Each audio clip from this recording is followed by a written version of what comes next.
اعوذ باللہ من الشیطان الرجیم بسم اللہ الرحمن الرحیم۔ عزیز طلبہ، میں professor Waseem Haider, government post graduate college Attock, آج اردو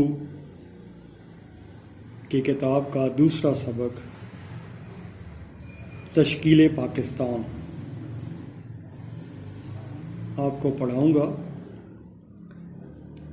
عزیز طلبہ، اس کے مصنف ہیں میاں بشیر احمد۔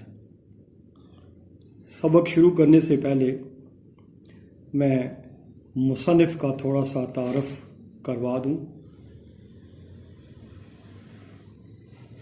میاں بشیر احمد مرحوم ہماری قومی و ملی اور ادبی تاریخ کی ایک نمایاں شخصیت ہے۔ انہوں نے تحریک پاکستان میں بڑھ چڑھ کر حصہ لیا، بلکہ اپنی پوری صلاحیتیں قیام پاکستان کے لیے وقف کر دیں۔ وہ قائد اعظم کی قریبی ساتھیوں میں سے تھے۔ شعر و ادب کا ذوق انہیں اپنے والد جسٹس میاں شاہ دین ہمایوں سے ورثے میں ملا تھا۔ میاں بشیر احمد کے جاری کردہ رسالے ہمایوں نے اردو زبان و ادب کی ترقی و ترویج میں اہم خدمات انجام دی۔ وہ شاعر بھی تھے۔ قائد اعظم کے بارے میں ان کی نظم تحریک پاکستان کے دنوں میں بہت مقبول ہوئی تھی، جس کا بہت ہی معروف مصرع ہے: ملت کا پاسباں ہے محمد علی جناح۔ عزیز طلبہ، ہمارے نصاب میں شامل ان کا مضمون حصول پاکستان کے پس منظر، مسلمانوں کی جد و جہد اور اس کے مختلف مراحل کی داستان ہے، بلکہ تحریک پاکستان کی قدم بہ قدم داستان اور تشکیل پاکستان کے مختلف مراحل کا مختصر خاکہ ہے۔ یہ مضمون سب سے پہلے ہمایوں میں شامل ہوا تھا۔ تشکیل پاکستان، جیسا کہ نام سے ظاہر ہے، تشکیل ترتیب دینا، بنانا، بننا، یعنی پاکستان کا بننا۔ اس مضمون میں اسی حوالے سے ایک تاریخ بیان کی گئی ہے، اور یہ تاریخ جو ہے مسلمانوں کی تاریخ ہے، اور اس سے آپ کو پتہ چلے گا کہ پاکستان کی بنیاد کب پڑی تھی، اور پھر اس میں کن کن لوگوں نے حصہ لیا، اور کتنی قربانیوں کے بعد یہ پاکستان ہمیں حاصل ہوا۔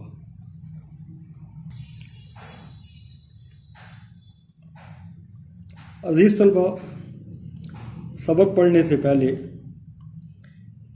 میں آپ کو مختصراً اس سبق کا خلاصہ بتا دیتا ہوں تاکہ سبق کو سمجھنے میں آسانی ہو۔ اورنگزیب عالمگیر کی وفات 1707 کے بعد برعظیم میں مسلمانوں کا زوال شروع ہو گیا۔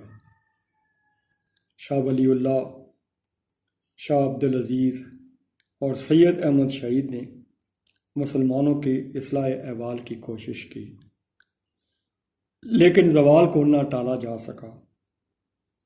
1831 میں سید احمد کی شہادت کے بعد بہار میں فرائضی تحریک جاری رہی۔ 1857 میں جد و جہد آزادی میں شکست ہوئی تو مسلمان زیر عتاب آ گئے۔ مسلمانوں کی زمینیں اور عہدے ان سے چھین لیے گئے۔ سر سید نے نئے حالات کے تقاضوں کے مطابق منصوبہ بندی کی۔ مسلمانوں پر تعلیم کے دروازے بند ہو چکے تھے۔ سر سید نے ایک نئی تعلیمی تحریک شروع کی، علی گڑھ کالج اور مسلم ایجوکیشنل کانفرنس ایک انقلابی اقدام تھا۔ اس کے علاوہ سر سید احمد خان نے تہذیب الاخلاق کے ذریعے ہم وطنوں کو علمی اور ذہنی سربلندی کا راستہ دکھایا۔ عزیز طلباء، 1867 میں جب ہندوؤں نے ہندی کو دفتری زبان بنانے کی کوشش کی تو سر سید کی دورس نگاہوں نے اندازہ لگایا کہ اب ہندوؤں اور مسلمانوں کے درمیان جو خلیج پیدا ہو گئی ہے اسے ختم کرنا مشکل ہے، اور انہوں نے پھر یہ نتیجہ نکالا کہ ہندوستان میں ایک نہیں اب 2 قومیں آباد ہیں، اور ان 2 قوموں کی زبان، رہن سہن، ثقافت، زبان، غرض کے مذہب سمیت ہر چیز مختلف ہے، تو لہذا اب یہ ایک نہیں 2 قومیں ہیں۔ سر سید کی اس تحریک کو اقبال نے آگے چلایا، اور ان کا فلسفہ خودی، توحید و رسالت سے وابستگی، قرآن سے رہنمائی اور رجائیت نے قوم کو یہ باور کروایا کہ مسلمانوں کی بیداری میں ہی ان کا فائدہ ہے، ان کی کامیابی ہے۔ علی گڑھ کالج 1920 میں یونیورسٹی بنا۔ حیدرآباد دکن میں جامعہ عثمانیہ کا شاندار ادارہ قائم ہوا، اور سیاسی رہنمائی کے لیے 1906 میں مسلم لیگ وجود میں آئی۔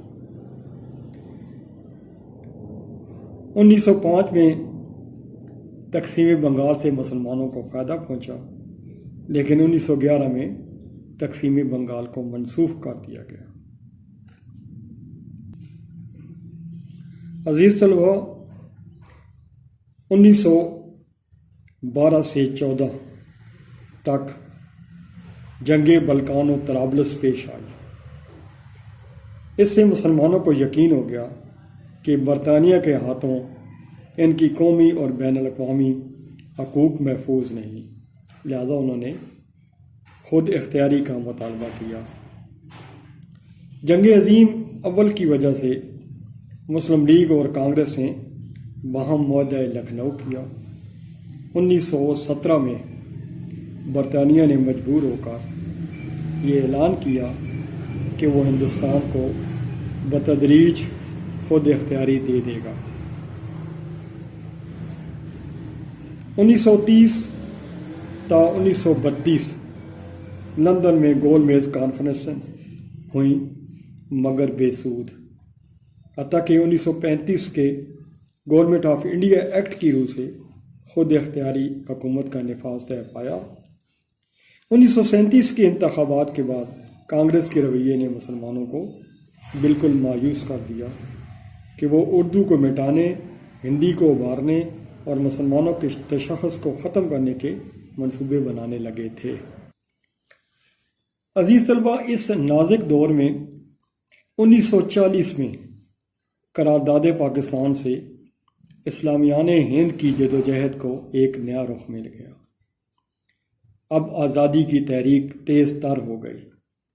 1944 میں گاندھی جناح ملاقات، 1945 میں شملہ کانفرنس بھی ناکام رہی۔ 1946 کے انتخابات میں ہندوؤں میں کانگریس اور مسلمانوں میں مسلم لیگ کامیاب رہی۔ ہندو مسلم اختلافات اور بڑھ گئے۔